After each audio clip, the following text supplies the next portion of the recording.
Okay. Okay, so Julie, it's 1:33. I think we're good to go. Okay, all right. Well, we'll start and we'll hope that our other participants join us as soon as they are able.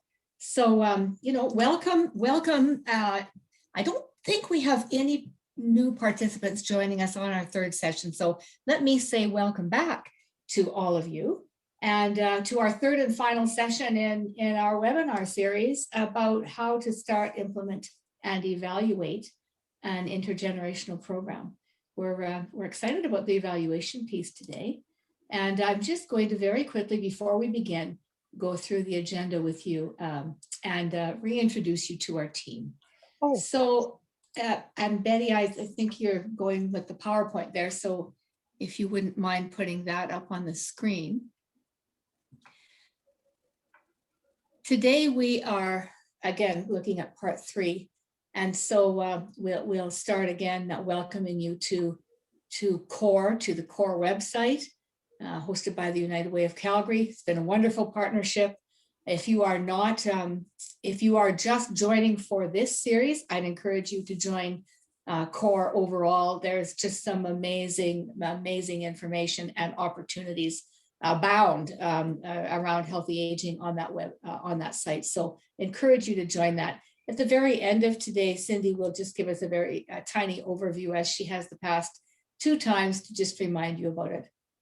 I'll introduce you one more time, maybe reintroduce to the Community of Practice team, and we'll do a little review, then talk about evaluations overall, and move to more detail in terms of creating your own program evaluation. And you have some templates there to help you along with that. And then finally, next steps. I would like to take a moment and reintroduce you to the team again. And we have Betty, who you will all recognize well from Linkages Society in Calgary, myself from the Community Development Unit in the province of Alberta, Chantal Ottenbright from Community Connections and Support from the City of Medicine Hat. Rebecca Zazula is from Clearwater Regional FCSS at Rocky Mountain House. Charlene Fletcher, who so ably facilitated last time, is from the Chinook Arch Regional Library System. And Jody Wood is from the Ministry of Seniors and Housing.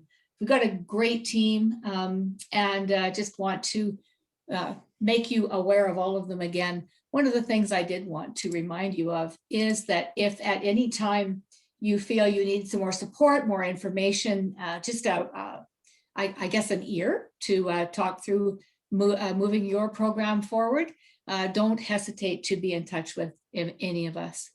So a couple of gentle reminders about Zoom. Now, I know you're all Zoom experts, but I'm probably preaching to the converted here, but just an encouragement to mute your microphone when you're not speaking. And the reason for that is it seems so subtle, but when the microphone's on with more than one person, it does create some background noise. I really encourage you to use the chat box. Sometimes you don't get a chance to say everything you wanted. And it's great to put things in there and questions, anything else that will help us develop more for you. We do love to see you on your video pictures, though. It's great. It gives us a connection. And also, please feel free to contribute or ask questions verbally. And there is a hands up function. And it is, you probably know this already, but it's on your screen at the very bottom, and it says something about reactions. And if you press there, you can put a hand up sign so that at least we'll know you're wishing to speak. It's not as though we'll ignore you, though, if you don't do that. And yeah, I think that's about it for the opening. I'm going to turn this over to Betty because she's going to give a little bit of a review and then introduce her colleague who will walk us through evaluation today. So Betty, to you. Thanks, Julie. So because the way my screen is set up, I can't see you all. So if you put your hand up and I don't see you, maybe one of my team, if you see that, can you just tell me that somebody's lined up to talk to me or talk to us? Absolutely, Betty. So what we've done, and first of all, like Julie said, thank you. You are in part 3 of our workshop series, and it's the first series that we as a community of practice have done. So we were really excited, and we're excited to have you all back. So the first session, we talked about the benefits of having an intergenerational program. And we talked about assessment, and you went away with that for your homework.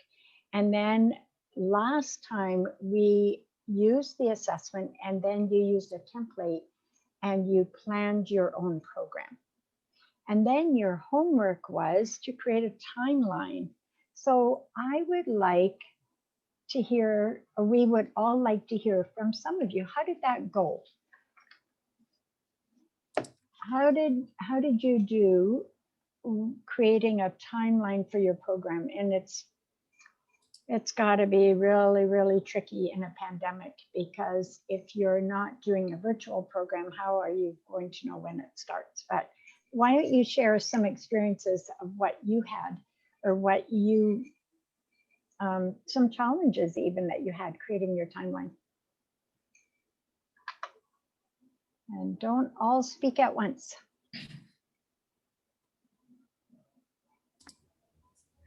Okay, maybe I'll speak. Sure. Yeah. So we working on a project. My colleague is here as well, Anastasia. So we work on a project together, and I would be honest, we haven't really done much about the timeline because we sort of realized it's such a moving target. With so many other projects, and we depend on a partner whose technology is not working at this moment. We were hoping that it will very soon, but it's still not working. So we very much depended on when they are able to reopen the platform that we will be using for our virtual intergenerational program. So that's kind of one of the challenges to even start working on the timeline. Also for the other partner as well, that we hope to have involved in the development of the program in terms of reaching out and finding volunteers.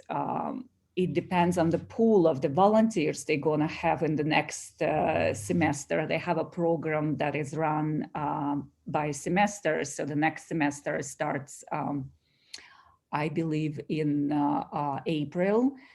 So if by April we don't get the the technical issues resolved, then we might miss the March deadline with another partner. So we really have to catch like different moving targets. And again, even if technology works, but another partner with the volunteers pools does not have the volunteers with the skills that we're looking for, then we have to create a plan B as quickly as possible.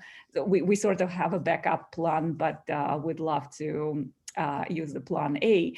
So again, it's like really coordinating different partners that are involved. And this is where the timeline is very unpredictable.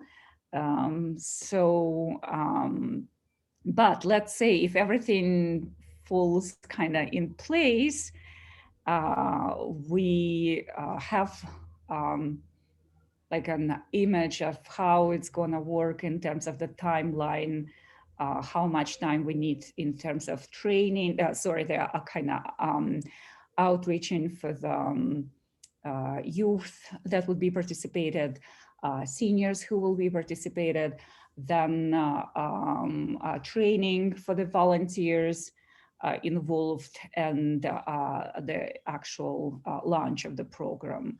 So, but again, right now it's all trying to catch those moving targets with 2 other partners potentially involved in this project. So you don't have any challenges? Okay, that's just a regular day-to-day routine. Okay. You know, when, just an aside, my team, I think there's somebody waiting to enter the room. I see a thing. So back to you, Tatiana, I think when I do training, one of the things when I train youth, I tell them what's really key, they have to have 2 soft skills. They have to be patient and they have to be flexible. And you were describing, those are the 2 things that you need, right? So, and especially now. So thanks for sharing. Thanks for sharing. And we can't really help you with that because those are things that are out of your control. Right. Anybody else want to share? Thanks for normalizing this experience, you know. Yes. Anybody else want to share? No? I would just maybe offer, because I'm planning an imaginary program for when I retire and have time to do these things. But one of the issues I was considering was the time of year that would be best for participants, like either to walk to a location or take public transit, etc. So in my imaginary program, that was a consideration.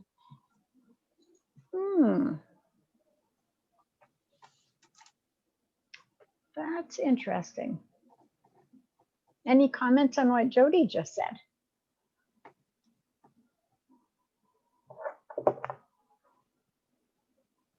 Okay. Anybody else? Okay, any challenges that you had other than what Tatiana said? Were there? Betty, it's Julie, and I'm speaking for someone else here. And if you're on the call, tell me to shut up, and you can say it yourself. When we did our breakout rooms last time, one of our participants they had everything planned for their program, but they were having I wouldn't say trouble is probably too strong a word, but they were a bit challenged by getting a commitment from the school, from a classroom. And they weren't able to move forward until they got that commitment. So I don't know if anyone has some helpful tips around that. Has anybody else had that experience that you can offer how to overcome that? Okay. There's all kinds of challenges, and often we just have to, what I find is if I just gather 1 or 2 other people and we just brainstorm. And sometimes you can't overcome the challenges, but usually you can kind of take detours or find other solutions. And especially now during the pandemic, we've had to do a lot of pivoting and changing. So, okay, so I hope that Sorry, I just wanted to add to that what Julie was saying. For me, when I was approaching the libraries, they of course had a choice whether to have me come into their library or not.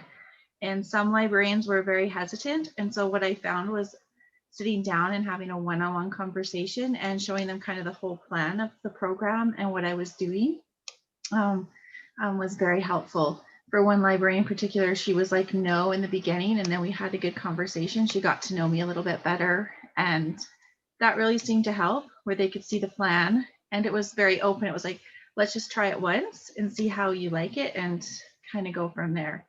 So I found that one-on-one worked really well. I know that's harder now in the pandemic, but I mean, there's you can do Zoom or phone calls too. So that was helpful for me. Thanks, Charlene.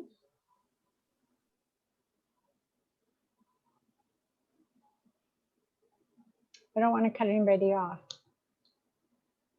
Okay, so when we're thinking of challenges, you know, as you get going and starting your programs, and well, at the very end of this session, we're going to talk about how we can support each other. and help each other. So maybe we can address this at the end, okay? Because challenges always come up. And I mean, the longer you live, the more challenges you have, right? And, but there's usually solutions too. So I hope that you at least tried the timeline. And one thing about timelines and goals, even though you may not have definite dates or you do have dates, at least if you have a goal and you have a plan, then if something comes up, you can tweak it. You don't have to change your plan or scrap your plan. You just have to tweak it, because then you'll still get there. Okay. So now it's time for me to introduce Carrie. She's my coworker. And for those of you who were in the program at the beginning, or in the call at the beginning, might have heard me say this. She joined our team at Linkages in December. And I soon found out she knows way more about evaluations than I do. That's kind of a weak area of mine. So I'm really happy to learn from her. And I'm happy to introduce her. She's our program manager at Linkages and also the office manager. And so, Carrie, maybe you can tell us a wee bit about yourself if you want to, and then jump in and tell us, share what you've got with us. So take it. Thank you very much, Betty. Yeah, okay. My name is Carrie Lance, and I'm the program and office manager at Linkages.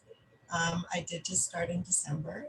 I recently moved back from Vancouver, where I was doing a lot of work in addictions and homelessness. So this is a huge change of pace, but a welcome one, because I needed a rest, I think. But yeah, I mean, evaluations, I don't know that anyone sort of knows exactly what they're doing all the time with them. It's been a long process and years of having to make them that allowed me to actually know anything about them, or to learn sort of what needs to go into it. It's a lot of trial and error. And you may find too, even in building them, that you use one and then halfway through you're like, yeah, these are not the questions that I need, and these are not working and getting me the data or the results that I want. So I'm going to switch it up and I'm going to do something else. But basically, program evaluation is just the gathering of data in order to measure the impact of the program on the participants who are in it. And you want to know how effective it is. So you're basically identifying the strengths and weaknesses, you're making changes. This is that whole mid-program changing if you need to. Developing credibility, showing efficacy. Sorry, I don't know, I'm struggling with this word today. Marketing the program to participants and partners and funders, planning your future activities, and reporting to her for acquiring additional funding from your partners or partnerships with your funders and your partners. I apologize.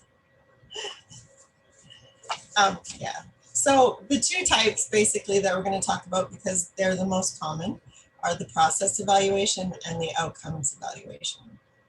They're really the two most effective types when you're dealing with programs. Process evaluation is understanding what happens during development and delivery of your program, measuring what your program provides, measuring the characteristics of the individuals who receive services, understanding why a program did or did not meet its goals. Some of the questions you might ask during a process evaluation, they're pretty simple. You're looking for, like, so how many youth and seniors are involved in the program? On average, how many hours of contact do participants have per month? What roles do younger and older participants play in program planning? Are activities delivered as planned, or were modifications needed? What challenges have you encountered? How have you overcome these challenges? What do participants like about the program? What do participants dislike about the program? How long do they typically stay involved in the program? So they're pretty basic questions, but they're definitely important as to process. And outcomes evaluations are they're a little different. You're measuring the impact of the program. So you're analyzing the results and the long-term impact, giving answers about program effectiveness, typical outcome data measurements. So they increases in knowledge, changes in attitudes or values, modification of behaviors, and improvement in conditions. And that's really what we're looking for in intergenerational. I know some of the questions that you might ask on outcomes evaluations are like, what were the expected benefits for younger and older participants? What types of activities promoted the greatest level of interaction between participants? What types of activities increased the level of trust and understanding between the generations? In what ways were the participants negatively affected by the program or alternatively positively impacted? What impact did the program have on the organization? So like the school, care home, the senior home, because running these programs impacts them too, as far as their own service delivery. What impact did the program have on the community? So what impact did the program have on your target outcomes? So those kinds of impacts can include general well-being, so your health, your life satisfaction, self-confidence, isolation, socialization, academic outcomes, especially for our youth, including grades, test scores, attendance, classroom behavior, and then attitudes. So are the youth and the seniors, are they learning? Are they changing their attitudes towards each other? Yeah. So your target outcomes for older adults. What are some commonly measured outcomes related to older adults? Outcomes for older adults might include improvements in, you have to move to the next one, Betty.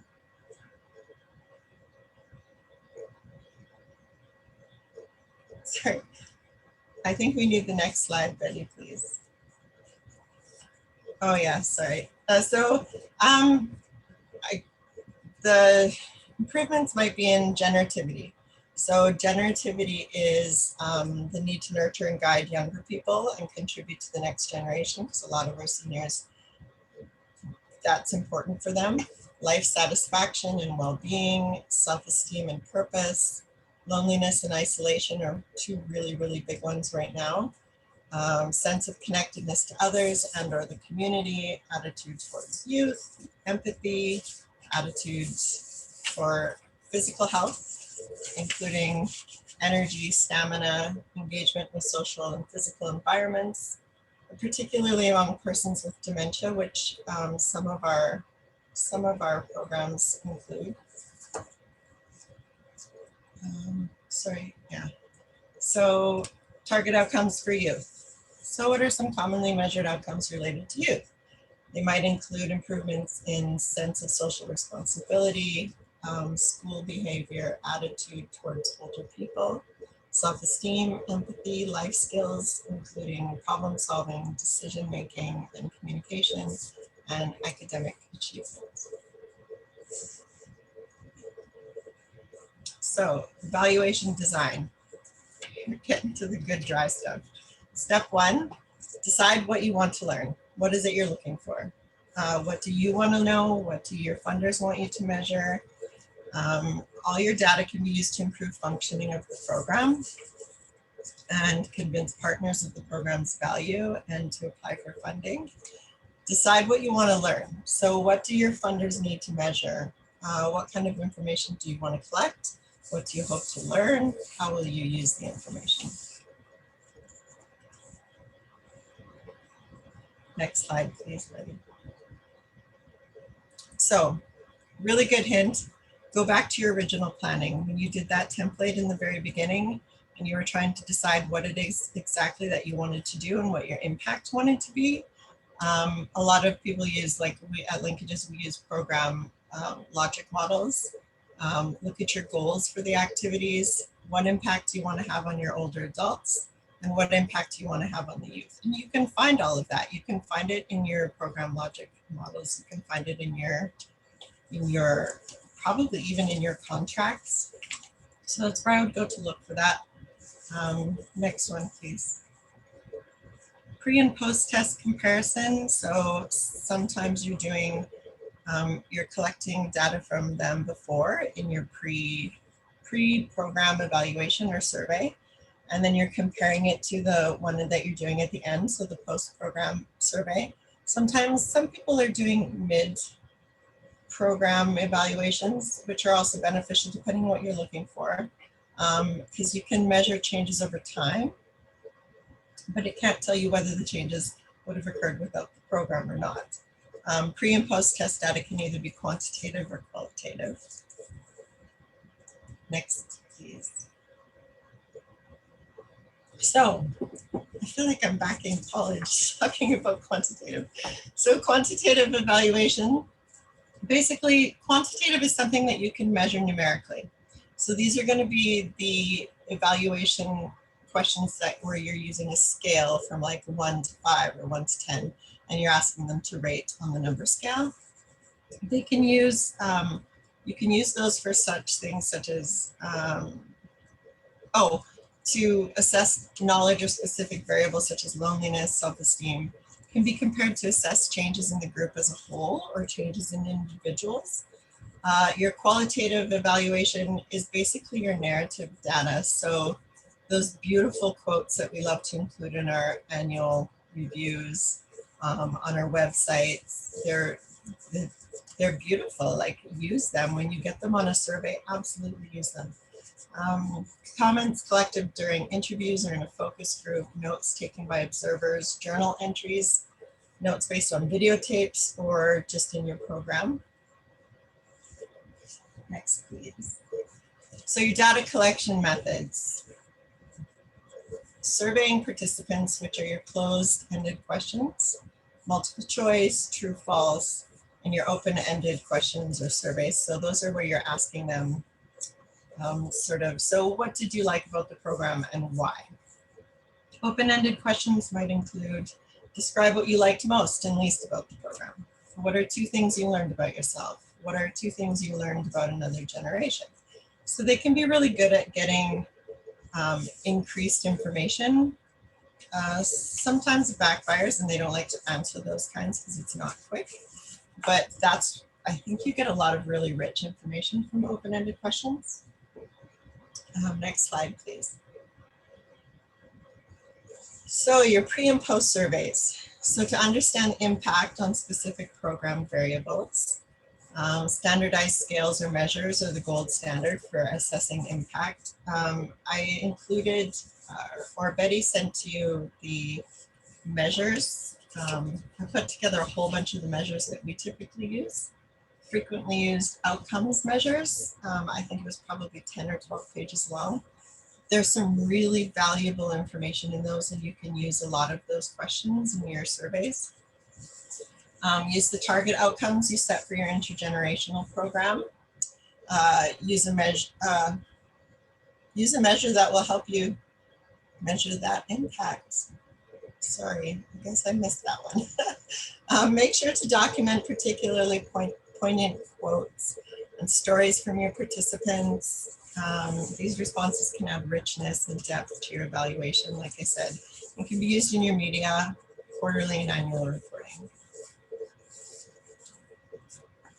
So different data collection methods. Observe your participants. So watch them when they're in their programming. Have your helpers watch them. Sometimes we're taking photographs, we're taking video. Record your observations on a checklist of desirable behaviors. Observers would expect to see an increase in behaviors that reflect that youth and seniors feel closer to one another. So hopefully that's what you're seeing when you're watching. So step 4, analyzing the data, which is the funnest part of the whole process. Use volunteers or practicum students to help you compile and analyze survey results because they've just learned about it. It's all fresh in their head and they love the opportunity to help out. Consider approaching the research methods instructor at a local college or university to ask if their students are interested. Now we're talking about a large amount of data, the kind that you're collecting. Typically you're going to put into a quarterly report or you're going to put into an annual report. So these are just sort of kept within your programs. But it's a great final project for students and something that they could add to their resumes. And again, collect quotations or testimonials. That's really, really important. And that's why I keep repeating it, because it helps attract more people to your program. It also gives really rich feedback to your funders and your partners. So now you're going to build program evaluation. So Betty sent you the template, and it gives different versions of questions so that you can sort of fill in the blanks. And so you have an example of quantitative number scale question. You have an example of the number 2 is an example of like a multiple choice question, which is close-ended. You have number 3, you can make an open-ended question of your own, so however you want that to look. Number 4, another scale question. And then 5 and 6, I would give an example of a pre-program qualitative question and then a post-program qualitative question, because your 2 surveys aren't necessarily going to look exactly the same. And then, yeah, it was a lot. It's a lot, and we went through it really fast. So hopefully you'll be able to pick bits and pieces of it that you can use and use in your breakout rooms.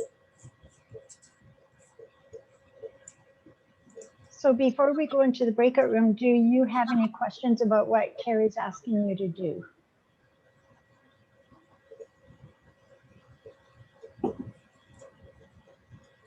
Everybody's clear?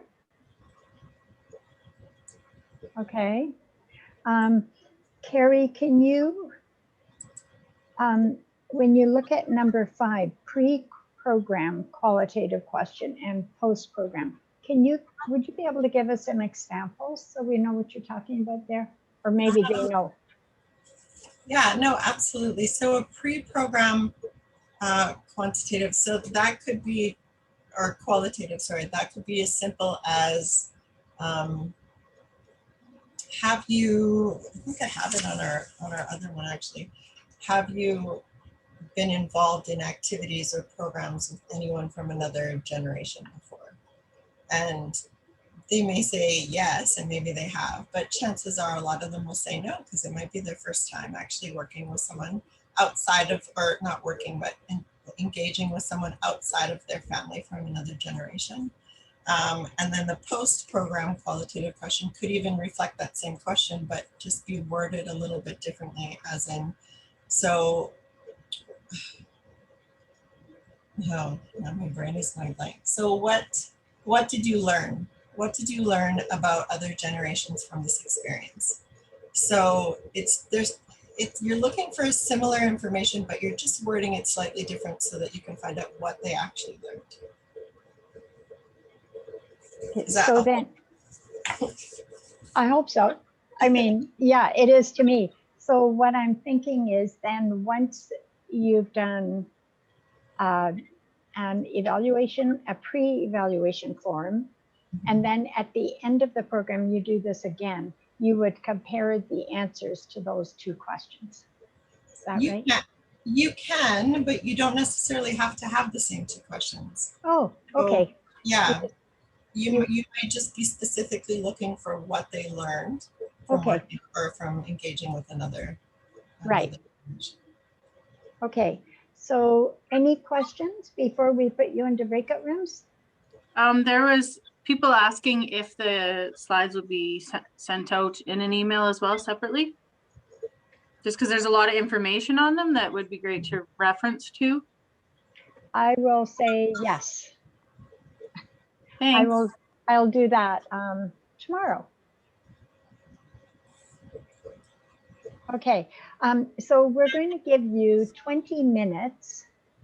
And so like Carrie asked you to do these questions, and they're not necessarily just for your program, but once you've had a little bit of practice of creating these questions, maybe you have a program already, or you're planning a program, you may want to then start planning some questions for your specific program. Okay, so Chantel, are you ready for the breakout rooms? And then we'll call you back in 20 minutes. Okay.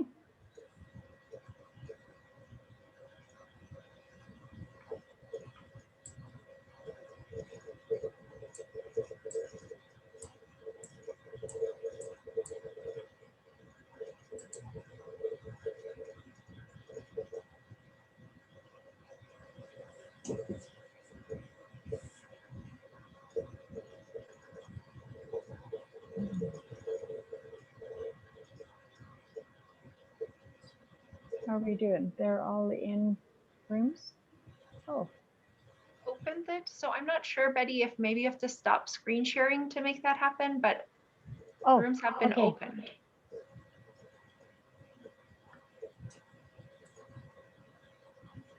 Eric, are you not in a room?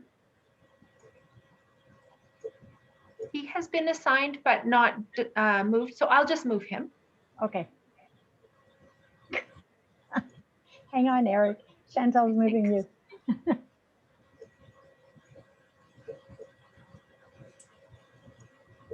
See if that works. I'm not sure. It might not. Yeah. Not joined, looks it says.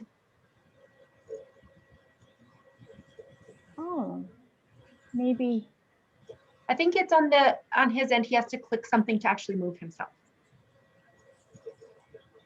So he's been assigned, but if he doesn't choose to go into the room, then it Okay. doesn't work. Eric, can you hear us talking about you? And he may have stepped away from his computer. That might also be. Oh, that So could then be- if he doesn't see the little thing and click to go, then yeah. Yeah. Ah, okay. So I this is- didn't set a timer on it. I just left it open. So in 20 minutes, we will have to close the rooms and let them know, which they'll get a minute to close. But just Okay. so that you're aware, Betty, so that we keep an eye on time. Do you want me to set my timer? Yes, please. Okay. So I will set it for like 18 minutes. Oh, there Eric went. I bet Yay he for Eric. walked away. Yeah. I feel bad. That's a lot of information. It's very information heavy. And if you're not really used to those terms, which I think most of them probably are, but Well, that it would be a depends. lot. And it depends on what stage they're at in their position and their programming, right? True. Yeah. Yeah, and I think if you're like me and a note taker, it was a lot to get down. So I think it's good that it will be available afterwards and that people have access to it. So it'll be fine. So do I you would think- just, oh, sorry. I would just advise to pause the recording for now, so that we can resume it later. Ah, Oh, good idea, Cindy. Then it's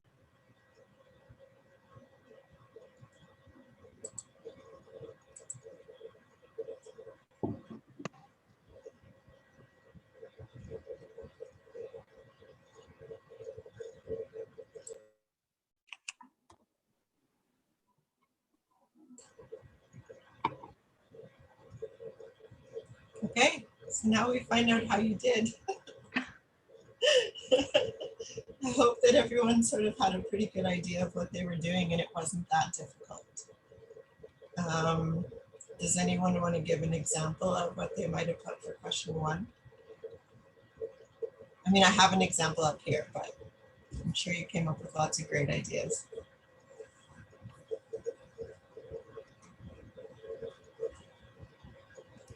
Nobody wants to share? did they come back? Yeah, I think so. Yeah, we're back.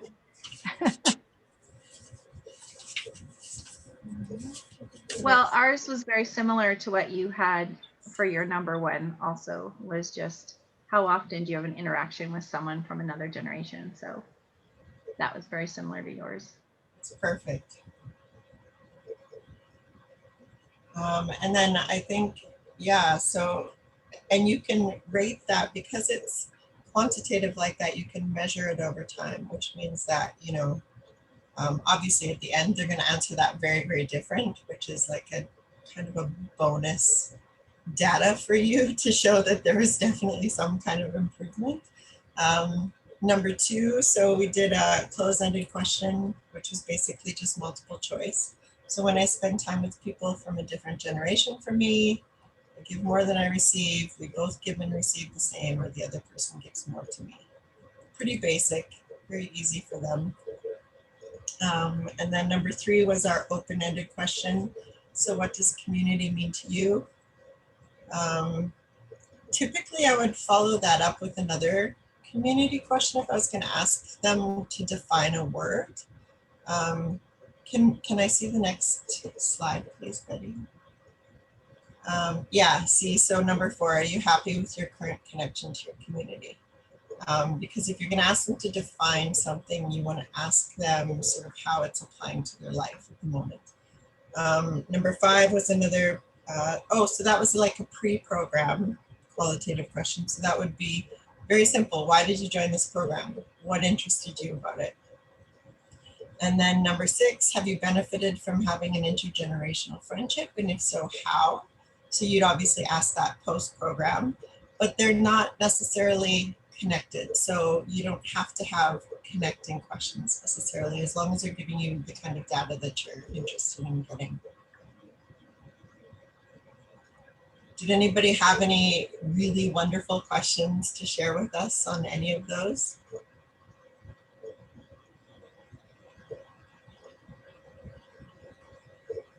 Or maybe not so wonderful?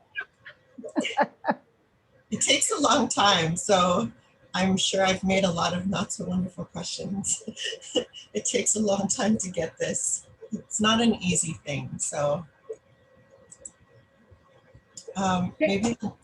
Carrie, Yeah. can I just ask you, it ties in with the conversation we had in our group. If you go back to that slide you just had, that one there. Yeah. It ties back to the conversation we had in our group where, and again, I shouldn't be speaking for you. I think it was Rebecca who said, you know, sometimes rather than asking an open-ended question, if you, just leaving it blank, if you supplement it with a bunch of choices, your participants are more likely to, they'll tick off some of those boxes where they might be inclined to just leave it open if it's really open-ended. So my question is, have you ever thought of doing, but that's somewhat leading, I realize that. Wondering if you have ever thought of putting a bunch of tick boxes in your number 6 question. And again, it's leading, but it might give you a better sense. No, absolutely. And I mean, this isn't necessarily how you would build your evaluation with an example of each. Some evaluations are literally 3 questions or even 2. So you can build it however you want, but tick boxes are really great because especially for children like youth, also for seniors too, but because you're right, it's a lot easier than trying to think. Plus, if you're doing post-program evaluations, they're usually at the end of the day on the last session, and they want to get out of there, so they're going to answer as quickly as they can. So something that they might like was, oh, we had great snacks. Do you know what I mean? So I think tick boxes, yeah, they're great. And I don't think you have to worry so much about leading because you already know what the goals are. So if you're listing, you know, 5 choices in a tick box and then 3 of them are definite goals that you had for that program, if they're not checking them, then you know you didn't hit them. So I don't think you're necessarily leading them when you put those. But yeah, they're great, especially for youth. They love tick boxes. Way better than coming up with an answer to a question. So on ours, for my program, we did tick boxes, and then at the last one was other, and so it was nice to, and then I felt like they had time to share something because their mind was kind of going by that point, and then so the other gave them an option to share, you know, maybe if they wouldn't have had those tick boxes. So an other is another option too, to get them to share their feelings on the program. That's a great option. Yeah, I like that idea because it gives you a frequency count too, right? So you can see which outcome you're nailing the best. If you're getting 90% people ticking that box and only 30% ticking another box, it can let you know where to focus your energy. Absolutely.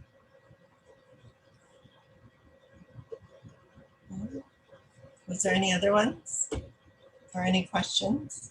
I have a question. Is there an ideal number of questions in an evaluation form? That's a good question. There isn't. It depends. I think it depends on your audience, because I think that younger youth and seniors or older seniors aren't necessarily going to want to answer as many questions as maybe your college students or even your high school students. And I think also the type of question that you ask is going to vary depending on age or ability of your audience. So it's wholly dependent on your audience. I wouldn't make them too lengthy, because I've been in many, many workshops where I've had an evaluation that like I had to turn it over to answer questions on the next page, and I was irritated by that. I didn't like it. So, and I'm an adult who doesn't have any sort of cognitive, disruptions or any sort of, I'm not in a hurry to get to the playground, and I still didn't like it. So I would just maybe stay on the shorter side and just make your questions very impactful and make them very specific as to what you want to know. Because you're not really going to get any extra information typically by adding more questions, just because they may not answer them. Mm-hmm. And we talked a little bit, and hopefully, Carrie, you would support me in this idea. Just other programs I've been involved with. If you can't really answer the question yourself of what will I do with this information once I collect it, you probably don't need to collect it. Absolutely. So that can help you keep things short as well too. Yeah, absolutely, because it's a useless question and there's no point to it at all. That's actually a really good point. That's a good check for yourself when building them, for sure. Yeah, because the whole point of the evaluation is, how is this data going to serve me? It's either going to serve me in, is the process working? Is this program impactful? And then how do I answer the questions of the people who are giving me the money, basically? Like, because they want to know that the money that they're investing in your program is worth it. So as long as you're ticking all those sort of boxes, and also, are you helping the people? Are you doing, is there an impact on the participants? Because if there isn't, then why are you doing it? One other question that I used to nag an old management team that I worked with was, how will this help you make management decisions? How will having this information help you make management decisions? And then if they're like, looked at me blankly, then I was kind of like, well, we probably don't need it then. That's true. Again, it goes to the why, like, what is this benefiting? If there's no benefit to it, then there's no point. It's dead space, really. These are really good points. Thank you. Mm-hmm. Thanks, Jody. Those are good tips. We also in our group talked about the benefits or the difference between the quantitative question and the qualitative question. Kind of like, we need to ask the quantitative ones for our funders, but I really like the qualitative ones, because then I know how the participant felt in the activity. And I know sometimes with my program, you got the story behind why they were there. Maybe they shared experience that they had that I wouldn't have known about, as I was busy. So sometimes I like the qualitative questions better, but I know we need the quantitative ones to show, the funders that we still like their money for the program. So we can have the qualitative experiences that we want. So yeah. I don't know. Discuss the differences between and how to find that balance within our surveys or our questionnaires. That's absolutely true. Because when you're thinking back to previous programs that you've run, you're not thinking about numbers. You're thinking about, little Sammy had this interaction and it was so cute. Or you're looking at photographs and you're seeing the experiences that they're having, and that leaves the impact on us because we ran it. We had the idea. We knew what we wanted from it. But those are not as impactful to the funders who want to know what their money is going. Right. Absolutely right. We like the warm, fuzzy stuff too, mixed in with all the numbers. Mm-hmm. Absolutely. That's what makes it worthwhile. And yeah, and the pictures do tell a story if you can send those to your funders too, right? Those pictures, when you can capture them, when you're not running around trying to keep everyone happy, you can have a moment. Yeah. Well, these were all really good comments. Well, was there anything else, or can we hand this over to?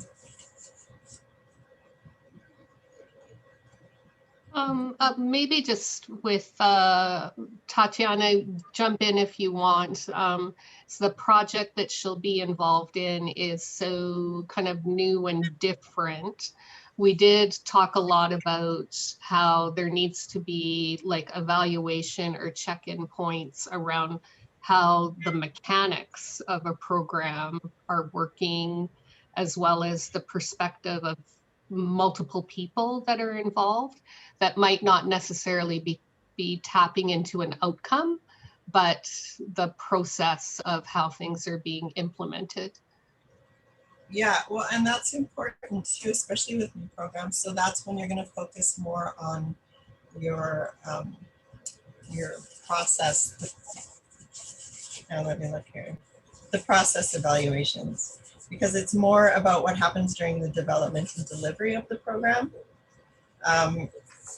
You'll probably just gear your evaluation with more of those types of questions rather than the outcomes questions, which is okay, because maybe you're doing a pre and mid and they're focused more on process and less on outcomes, and then maybe your post evaluation is focused on outcomes, because you're still probably going to need those for someone. But yeah, you just gear the questions as to what you actually need. Yeah, thanks, Jody. Yes, you mentioned that it was interesting again that that multi-partner point of view, that on the same form, evaluation form, you might need to put the questions that would reflect the needs of 4 different partners, let's say. So that could be a little bit of a challenge, but it's all about, I guess, collaborative work and see how you can create questions that would be tailored to at least some extent to all the partners involved in this project. Mm-hmm. Otherwise, we can end up with 5 different forms, you know, and we want to avoid it.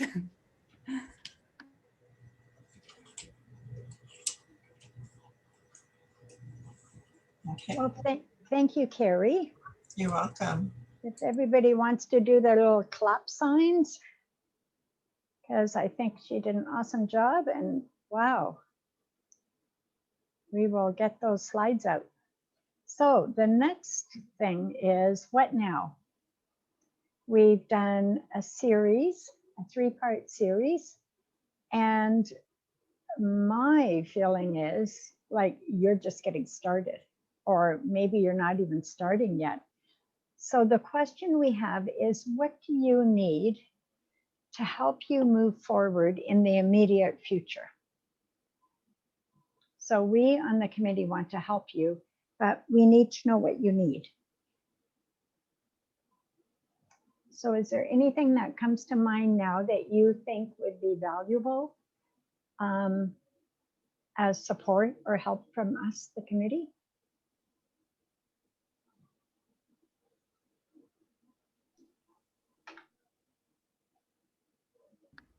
I have a question. Tatiana is here. Do you hear me? Yeah, I can hear you anyways. Okay, great. So it's been very helpful to have that clear structure in terms of how to start, how to assess, and how to evaluate, how to involve different stakeholders to run a project. So let's say we gather the resources, we do have partners, everything is in place. For me personally, it would be very helpful if I know that I can reach out to someone for a regular checkup, how I'm doing with the project. So someone that I can consult with, someone that I can reach to if I have any questions, just to make sure that I'm doing right, that I'm following the all the recommendations and the concepts that's been discussed here. So that's kind of my only request, it would be really nice to know that I can reach out to someone that can help me, if just for a checkup or support. Tatiana, that is awesome, because from my experience over the years, I think it's super valuable to have someone that kind of like, not even kind of like a mentor, but also a helper, somebody that I can depend on, that I can call that person and say, or that team, and say, hey, this is what I'm doing. Can we kind of brainstorm, or what do you think, or how do you think I'm doing so far? Or so is that something that the rest of you would find valuable? Maybe put that in the chat room if you think that would be valuable for you.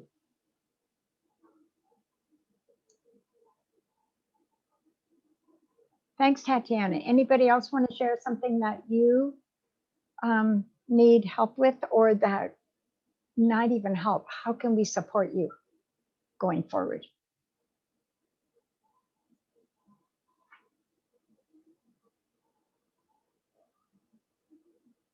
Okay. Well, I'm gonna move to the next slide, but if you think of something, just interrupt, okay? Because we've got a little bit of a plan, and so it may not, you may need some help in the meantime, or some support. So first of all, what's next? We just talked about evaluations. We didn't do a pre-survey with you guys, but we're going to do a post-survey. So tomorrow, Cindy from United Way, who works on CORE, she's going to be sending an evaluation form out to you guys. And it's longer than 5 questions, but they're easy to answer. So we just want to know how this series of workshops has helped you and what you might want to see in the future. Okay, so it would be awesome. It won't take you long to fill it out. And so if you would do that, we would really appreciate it. And then as a community of practice, the committee, we talked about, like, we want to see how you're doing. And so we've scheduled like a discussion forum, a discussion follow-up on March 23rd. It's a month from today, from 1 to 2. Oh, I've got 1 to 2, but I think it's 1:30. Yeah, forget that time. It's 1:30 to 2:30. The link's going to be in the follow-up email tomorrow. So kind of like what Tatiana was talking about, but for anybody who's been at any of the workshops, just to come together and let's talk about what's happening in your community. What are you doing? How is it going? Have you started? There are no right or wrong topics, just to get together and support us. And Tatiana, what you were asking for probably is more than what you would get in this follow-up discussion. Okay, so you can maybe reflect that when you complete the evaluation. And then we're considering future training sessions, and I'm just going to open it up right now. Is there anything specifically that you are thinking that, well, I wish they talked about this, or I need training in this, or I'd like to have a workshop in another topic? So do you want to just throw those out there and I'll make a note?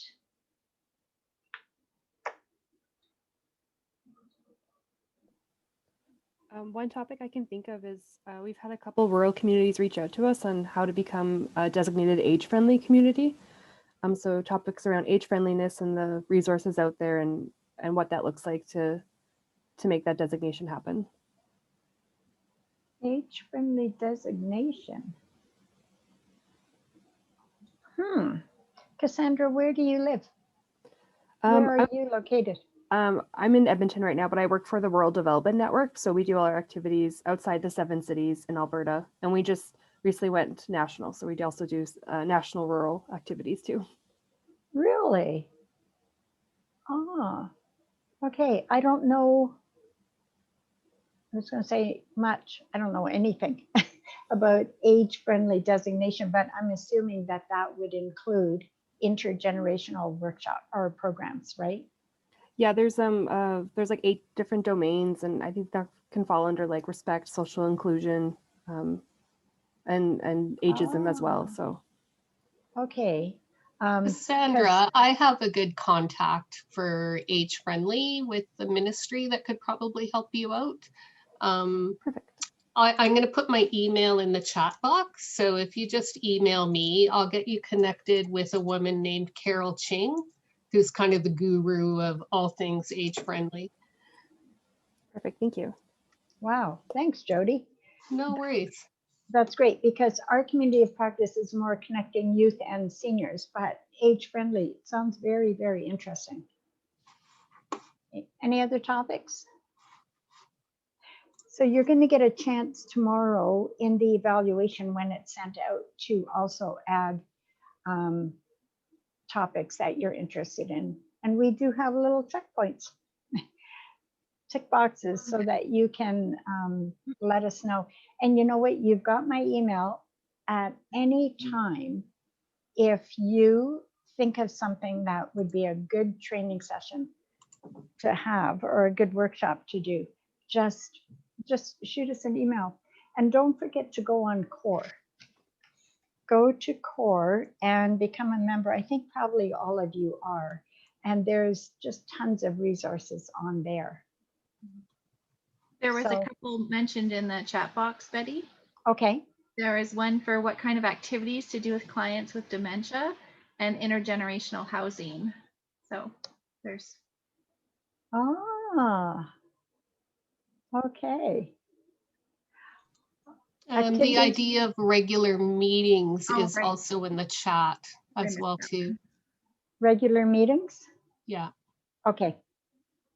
And we can also, like through the core platform, you can email members, like people that are members of the core group. So that's a good way, like Tatiana, if something came up for you to be able to connect with anybody in the group there.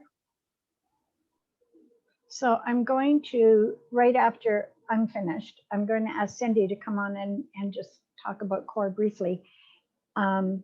And then Cindy, when you do that, maybe you can talk about our group specifically and how they can communicate with each other. So any questions?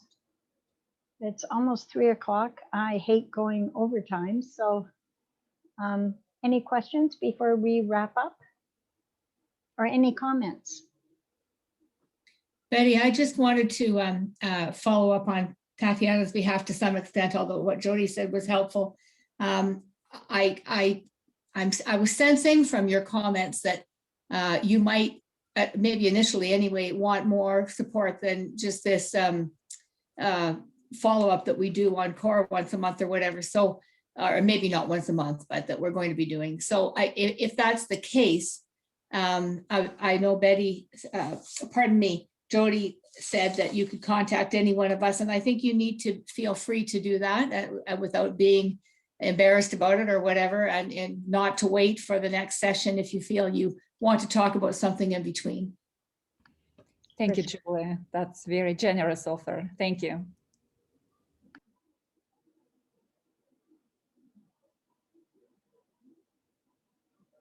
And after we wrap up, our committee is going to be having a debrief about this, and we'll probably be talking about what can we do about Tatiana's suggestion.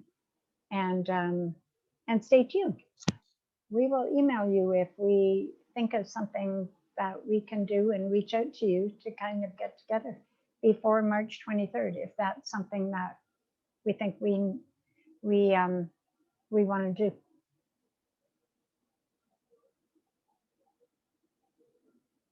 Okay, so register for the March 23rd follow-up discussion, and hopefully we'll see you there. And Cindy will be shooting out an email tomorrow with the video, the link for the video of this, and also with the evaluation and the link to register for next time. Okay, last call. Okay, Cindy, take it away. Thank you, Betty. Can you share your screen for me? It is. Give me sharing permissions. I'm just gonna go through the a little bit more in depth this time since of How can I do that? Can you make me the co-host? Oh, of course. In a minute, when I figured out how to do that. Sorry. No, it's okay. There we go. Thank you. I will share my screen. Thank you for your patience, everyone. Do you want me to stop sharing? Okay. It's there. Yeah, thank you. So this is the core platform and core website. And if you click on groups, you need to have a core membership first before you can preview the groups. But once you do that, it's a free membership. It's very easy to sign up. After you get a membership, you click groups and then you can scroll down and we are Intergenerational Linkages Community Practice. After you click go, it will pop up after my internet loads. Yep, and then you can click join. And then also after you join, this is there will be a section here that replaces group or pushes down group resources. It will have the list of the members. So then after you click the list of members, you can find anyone in the committee and then their email address will be available for you to see. And then you can just send an email that way. So it's very easy to connect with the committee that through core. And then also there are resources that you'll get looped in on if you join the group.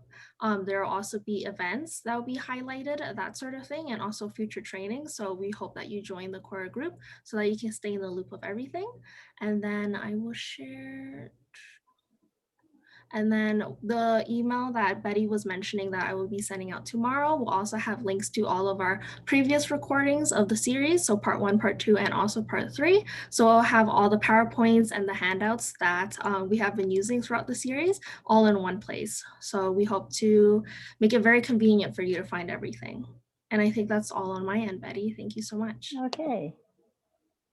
Thank you, Cindy. Is it okay if I ask a question for the core group?